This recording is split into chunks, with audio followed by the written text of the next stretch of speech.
அனைவருக்கும் வணக்கம். நான் ஜோதிடர் தமிழரசன் பேசுகிறேன். இந்த சேனல் ஃபஸ்ட் டைம் பார்க்குறவங்களா இருந்தீங்கன்னா சப்ஸ்கிரைப் பண்ணிக்கோங்க, பெல் பட்டனை கிளிக் பண்ணிக்கோங்க, ஆளுங்கிற ஆப்ஷன் இருக்கும், அதையும் செலக்ட் பண்ணிக்கோங்க. அப்போ தான் நாங்கள் போடுற வீடியோஸ் எல்லாமே உங்களுக்கு நோட்டிஃபிகேஷன் வரும். இன்றைக்கி நம்ம இந்த வீடியோவில் எதை பற்றி பார்க்க போகிறோன்னா, நட்சத்திர பலன்கள் பற்றி பார்க்க போகிறோம். துலாம் ராசி சுவாதி நட்சத்திரத்தை பற்றி பார்க்க போகிறோம். சுவாதி நட்சத்திரம் 1, 2, 3, 4 பாதங்கள் துலாம் ராசியில் இருக்கும். இது வந்து முழுமையான பாதங்கள் கொண்ட நட்சத்திரம் சொல்லலாம். ஏன்னா ஒரு சில நட்சத்திரமெல்லாம் உடைபெற்றோம். ஒரு ராசிக்கு வந்து பார்த்திங்கன்னா 2 நட்சத்திரம், உங்களுக்கு ஒரே நட்சத்திரம் வந்து பார்த்திங்கன்னா 2 ராசிக்கு வந்துடும். ஒரே நட்சத்திரம் தான், ஆனால் 2 ராசிக்கு வரும். ஆனால் துலாம் ராசின்னா வந்து பார்த்திங்கன்னா அது சுவாதி நட்சத்திரம்னா துலாம் ராசிக்கு மட்டும்தான் அது வரும். துலாம் ராசிக்கு மட்டும்தான் பொருந்தும். 1ஆம் பாதம், 2ஆம் பாதம், 3ஆம் பாதம், 4ஆம் பாதம் துலாம் ராசியில் தான் அங்கே இருக்கும். உடைபடாத முழுமையான பாதங்கள் கொண்ட நட்சத்திரம் தான் சுவாதி நட்சத்திரம். சுவாதிங்கிறது வந்து பார்த்திங்கன்னா அது ஒரு நல்ல ஒரு நட்சத்திரம்னே சொல்லலாம். சரிங்களா? இது ராகுவுடைய நட்சத்திரங்க. சரிங்களா? ஒரு ஆழமான சிந்தனை கொண்டவங்களாக இருப்பாங்க. ஒரு விஷயத்தை நினச்சா அது நினச்சபடி முடிச்சே தீரணும்னு நினைப்பாங்க இந்த சுவாதி நட்சத்திரக்காரங்க. ஏன்னா ஒரு ஆழ்ந்து சிந்திக்கக்கூடியவர்கள். ஏன்னா ராகுங்கிறது வந்து பார்த்திங்கன்னா ஒரு பிரம்மாண்டத்துக்கு உண்டான கிரகம். அவ்வளோ சீக்கிரம் முடிவு எடுக்க மாட்டாங்க. முடிவு எடுத்துட்டாங்கன்னா அந்த முடிவுலேருந்து அவங்க மாற மாட்டாங்க. அந்த மாதிரி ஒரு நட்சத்திரம் தான் இது. ஆழ்ந்து சிந்திக்கக்கூடியவர்களாக இருப்பாங்க. பிரம்மாண்டத்தை நினைப்பாங்க. எதோ இருந்தாலும் பெருசானதை நினைப்பாங்க, சின்னதெல்லாம் நினைக்க மாட்டாங்க. சுவாதி நட்சத்திரக்காரங்களோட அவங்க மனசே வந்து பார்த்திங்கன்னா பெருசாக தான் இருக்கும். எதாக இருந்தாலும் பெருசாக பண்ணணும், சின்னதாக பண்ணக்கூடாது, ஒரு பிரம்மாண்டமாக பெருசுப்படுத்தி பண்ணணும் அப்படின்னு நினைக்கக்கூடிய நட்சத்திரத்தில் இந்த சுவாதி நட்சத்திரம் ஒன்று. பிடிவாதக்காரங்களாக இருப்பாங்க, கோபக்காரங்களாக இருப்பாங்க, பிடிவாதக்காரங்களாக இருப்பாங்க, வைராகம் மிக்கவங்களாக இருப்பாங்க சுவாதி நட்சத்திரக்காரங்க.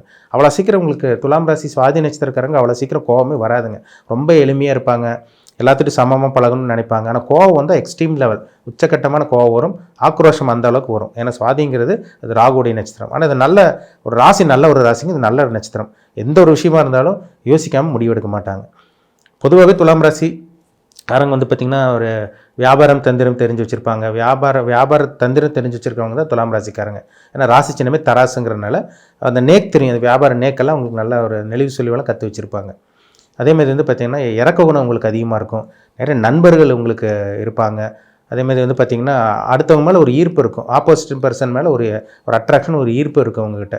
நியாயமாக நடந்துக்குவாங்க. எதாக இருந்தாலும் சமமாக இருக்கணும்னு நினைப்பாங்க. எல்லோரும் சமமாக, எல்லோரும் சமம் தான், எல்லோரும் சமமாக இருக்கணும், எல்லோரும் நல்லா இருக்கணும், சமமாக பழகணும்னு நினைக்கிறவங்க தான் இந்த துலாம் ராசி சுவாதி நட்சத்திரக்காரங்க. சமமாக இருக்கணும்னு நினைப்பாங்க.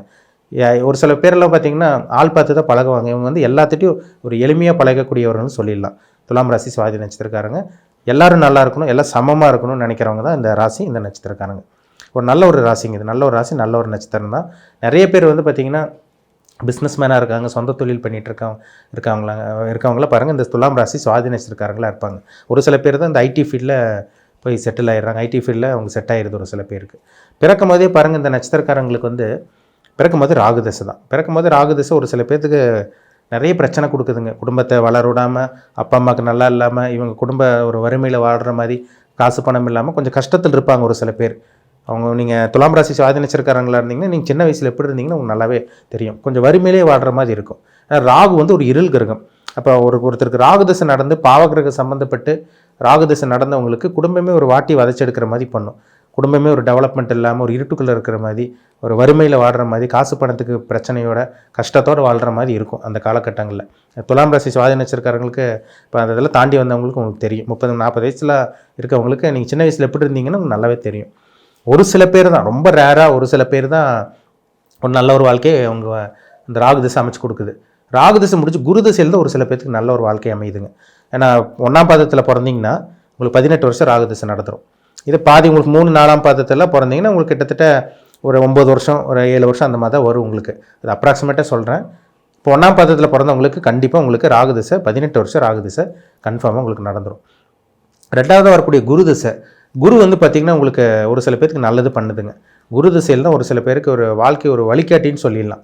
ஏன்னா ராகு திசையில் வந்து சின்ன வயசில் தேவையில்லாத அனுபவங்கள் கிடச்சிருக்கும், தேவையில்லாத பழக்க வழக்கங்கள் இருந்திருக்கும், நல்ல விஷயங்கள் நடந்திருக்காது, கெட்ட விஷயங்கள் நடந்திருக்கும், வாழ்க்கையில் முன்னேற முடியாமல் இருந்திருக்கும், வறுமையில் இருக்கிற மாதிரி, பண கஷ்டத்தில் இருக்கிற மாதிரிலாம் ராகு திசை கொடுத்துருக்கும்.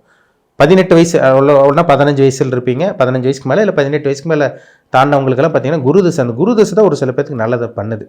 இப்போ 18 வயசுக்கு மேலே இருக்கிறீங்கன்னா உங்களுக்கு குரு திசை 16 வருஷம் நடந்துடும். அப்போ வந்து பார்த்திங்கன்னா உங்களுக்கு 33, 34 வயசு வரைக்கும் உங்களுக்கு குரு தசை தாங்க. அந்த குரு தசையில் வந்து பார்த்திங்கன்னா ஒரு சில பேர் அதில் தான் ஒரு சில பேர் நல்ல ஒரு வாழ்க்கை வாழ்கிறாங்க. 18 வயசு ராகு தசை முடிஞ்சிருச்சுன்னா உங்களுக்கு வந்து பார்த்திங்கன்னா 28 அதுலேருந்து ஒரு பார்த்திங்கன்னா உங்களுக்கு ஒரு 28 வயசுக்கு மேலே இல்லை 30 வயசுக்கு மேலே 35 36 வயசுக்கு மேலே தான் ஒரு சில பேருக்கு வாழ்க்கையே அமையுது. என்ன காரணம்னா அந்த குரு திசை தான் உங்களுக்கு அந்த வாழ்க்கையை அவங்களுக்கு ஏற்படுத்தி தருதுன்னு சொல்லிடலாம். 34 34 35 வயசு வரைக்கும் ஒரு சில பேர் நல்லா இருக்காங்க. ஆனால் 36 வயசுக்கு மேலே வரக்கூடிய சனி திசையிலையும் ஒரு சில பேர் செட்டில் ஆனவங்களும் இருக்காங்க. சரிங்களா? ஏன்னா ஒரு சில பேர் பாருங்க 32 33 வயசுக்கு அப்புறம் தான் வாழ்க்கை மாறுதுன்னு சொல்கிறீங்க. அப்போ அந்த குரு திசை உங்களுக்கு கெட்டிருக்குன்னு அர்த்தம் ஜாதகத்தில். 32 33 வயசுக்கு மேலே வாழ்க்கை மாறுதுன்னா உங்களுக்கு சனி திசை ஆரம்பிக்கும் அந்த டைமில். சரிங்களா? 34 வயசுக்கு அப்புறம் உங்களுக்கு சனி திசை ஆரம்பிக்கும். நான் 1ஆம் பாதத்தை வச்சு சொல்கிறேன். இது 2ஆம் பாதம் 3 4ஆம் பாதம்னா உங்கள் வயசு வந்து டிஃப்ரென்ஸ் ஆகும். தசாபுத்தி கிரகங்கள் வந்து உங்களுக்கு அந்த டைம் டியூரேஷன் வந்து கண்டிப்பாக மாறுபடும். அது தெரிஞ்சுக்குங்க. சரிங்களா? 30 வயசுக்கு மேலே வாழ்க்கை நல்லா இருக்கிற காரணம் என்ன காரணம்னா சனி திசை தாங்க. குரு திசை ஒரு சில பேருக்கு இந்த ராகுவோட சேர்ந்து சனியோட சேர்ந்தெல்லாம் கெட்டு போனவங்களுக்கு வாழ்க்கை 30 வயசு வரைக்கும் போராட்டம் தான். அப்போ அந்த 34 வயசுக்கு மேலே என்ன வாழ்க்கை எப்படி மாறுதுன்னு பார்த்தீங்கன்னா இந்த சனி திசை யோகம் செஞ்சிருது. சனி வந்து பாருங்கள், நீங்கள் ரிஷப லக்னத்திலையோ துலாம் லக்னத்திலையோ மிதுன லக்னத்தில் கன்னி லக்னத்தில் மகரம் கும்ப லக்னத்தில் பிறந்தவங்களுக்கு அந்த சனி வந்து ஒரு பக்காவான ஒரு தசையாக இருக்கும். உங்களுக்கு சனி குருவோட சேர்ந்தால் குரு தசை நல்லா இருக்காது, ஆனால் சனி தசை நல்லாயிருக்கும். அப்போ சனி வந்து பார்த்தீங்கன்னா சுக்கிரனோட சம்மந்தப்பட்டு குருவோட சம்மந்தப்பட்டு உங்களுக்கு வளர்பிறை சந்திரன் பௌர்ணமிக்கு பக்கத்தில் இருக்க சந்திரன் அல்லது வளர்பிறை சந்திரனோட சம்மந்தப்பட்டால் கண்டிப்பாக அந்த சனி தசை யோகத்தை செய்யும். 19 வருஷம் உங்கள் வாழ்க்கையே மாறும். கிட்டத்தட்ட வந்து பார்த்தீங்கன்னா 35 வயசுக்கு மேலே வரக்கூடிய சனி 30 வயசுக்கு மேலே ஒரு சில பேருக்கு 34 வயசுக்கு மேலே வரும். இப்போ 30 வயசுக்கு மேலே நடந்துச்சுன்னா உங்களுக்கு கிட்டத்தட்ட உங்களுக்கு 49 வயசு வரைக்கும் கிட்டத்தட்ட 50 வயசு பக்கமே உங்களுக்கு சனி திசை தான். இப்போ அந்த திசை உங்களுக்கு யோகம் செய்யணும்னா உங்களுக்கு சூரியனோட சேர்ந்துருக்கூடாது, சனி ராகோட சேர்ந்துருக்கூடாது, சனி செவ்வாயோட சேர்ந்துருக்கூடாது. அப்படியெல்லாம் இருந்தால் கண்டிப்பாக அந்த சனி திசை போராட்டத்தை கொடுத்துரும். சனி செவ்வாயோட இருக்கக்கூடாதுங்க. சூரியனோட சேர்ந்து சனி திசை கெட்டு போயிடும். ராகோட சேர்ந்து சுத்தமாக அவுட் ஆயிடும் சனி திசை. அப்போ உங்கள் வயசு என்னன்னு பாருங்கள். இப்போ உங்களுக்கு வயசு என்ன போயிட்டுருக்கு? 49 50 வயசில் இருக்கீங்களா? இல்லை 45 இப்போ 37 38 எல்லாம் தாண்டிட்டிங்கன்னா இப்போ 40 இருந்தீங்கன்னா கண்டிப்பாக உங்களுக்கு கன்ஃபார்மாக உங்களுக்கு சனி திசை தாங்க. அதில் மாற்றமே கிடையாது. உங்கள் ஜாதகத்தில் சனி நல்லா இருந்துட்டால் பிரச்சனையே கிடையாது, நீங்கள் கொடுத்து வச்சவங்கன்னு அர்த்தம். இப்போ அந்த 50 வயசுக்கு மேலே வரக்கூடிய புதன் திசை அதில் தான் ஒரு சில பேருக்கு பிரச்சனையும் கொடுக்குது. புதன் பாதகத்தையும் கொடுக்குது, சாதகமான பலனையும் கொடுக்குது. புதன் வந்து பார்த்தீங்கன்னா நீங்கள் மேஷ லக்னத்தில் பிறந்தவங்களுக்கு புதன் 6ஆம் அதிபதியே போயிடுவார். கடன் வம்பு வழக்கு பிரச்சனைலாம் கொடுத்துரும். எதிர்ப்புகள், கடன், நோய் பிரச்சனை, ஆக்சிடென்ட் ஆகிறது, விபத்து சந்திக்கிறது எல்லாம் புதன் தசையில் நடக்கும். விருச்சிக லக்னத்தில் பிறந்தவங்களுக்கு அதே தான். இப்போ மற்ற லக்னத்தில் பிறந்தவங்களுக்கு கூட புதன் ஓரளவுக்கு நல்லது பண்ணிடுது. புதன் பாவ கிரகத்தோடு சேர்ந்து அவர் பாவியாக மாறிடுவார். ஏன்னா புதன் வந்து பச்சோந்தி கிரகம். இப்போ உங்கள் ஜாதகத்தில் புதன் நல்லா இருந்துட்டாருன்னா அந்த புதன் திசை 50 வயசுக்கு மேலே வரக்கூடிய புதன் திசை நல்லாயிருக்கும். இப்போ 35 வயசுக்கு மேலே தாண்டவங்களுக்கு கண்டிப்பாக கேரண்டியாக உங்களுக்கு சனி தசை தான், அதில் மாற்றமே கிடையாது. 50 வயசுக்கு மேலே இருக்கீங்களா உங்களுக்கு புதன் தசை இருக்கும். 45 வயசில் இருக்கவங்களுக்குலாம் இப்போ சனி திசை நடந்திருக்கும். அது 1ஆம் பாதத்தில் பிறந்தீங்கன்னா 2ஆம் பாதம் பிறந்தீங்கன்னா அப்படியே உங்களுக்கு அந்த இது மாறுபடும். சரிங்களா? புதன் ராகுவோடையோ சனியோடையோ இதெல்லாம் காம்பினேஷன் இருக்கக்கூடாது. செவ்வாயோட புதன் சேரவே கூடாது. தோல் பிரச்சனைகள், நரம்பு சம்பந்தமான பிரச்சனைகள், நண்பர்களால் பிரச்சனை, உடல் ஆரோக்கியத்தில் பிரச்சனை எல்லாமே இந்த புதன் திசையில் வந்துடுங்க. அதனால் புதன் கெடாமல் இருக்கணும். எல்லாம் பெரிய பெரிய திசை தான் வரும் உங்களுக்கு. ராகு திசை பிறக்கும் போது ராகு திசை, குரு திசை ஒரு 14 வருஷம், சனி திசை 19 வருஷம், புதன் திசை ஒரு 17 வருஷம். இது இப்படி தான் உங்கள் வாழ்க்கை போகும். சரிங்களா? உங்கள் ஜாதகத்தை செக் பண்ணுங்கள் ஃபஸ்ட்டு.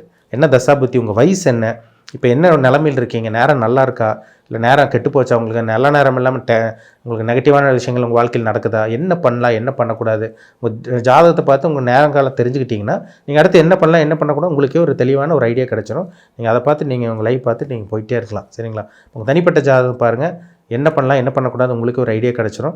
சுயஜாதகம் ரொம்ப ரொம்ப முக்கியம். ஒரு தனி மனிதனை ஆட்டி படைக்கிறது நவகிரகங்கள் தான், தெளிவாக தெரிஞ்சுக்குங்க. இப்போ கோச்சார பலன் வந்து ஜென்ரலாக பார்க்குறோம், ஆனால் ராசி பலன் பார்க்குறது பொதுவாக தான் பார்க்குறோம். ஜாதகத்தில் நடக்கக்கூடிய தசாபுத்தி தான் ஒரு மனுஷனை ஆட்டி படைக்குங்கிறதுல சந்தேகமே கிடையாது. அதனால் உங்கள் சுயஜாதகத்தை செக் பண்ணிக்கோங்க. சரிங்களா? மீண்டும் அடுத்த பதிவில் சந்திக்கும் வரை உங்களிடமிருந்து விடைபெறுவது உங்கள் ஜோதிடர் தமிழரசன். இந்த சேனல் பிடிச்சிருந்தா உங்கள் நண்பருக்கு உறவினருக்கு ஷேர் பண்ணுங்கள், லைக் பண்ணுங்கள், சப்ஸ்கிரைப் பண்ணுங்கள், பெல் பட்டனை கிளிக் பண்ணிக்கோங்க. ஆளுங்கிற ஆப்ஷன் இருக்கும், அதையும் செலக்ட் பண்ணிக்கோங்க. அப்போ தான் நாங்கள் போடுற பதிவுகள் எல்லாமே உங்களை வந்து சேரும். நன்றி, வணக்கம்.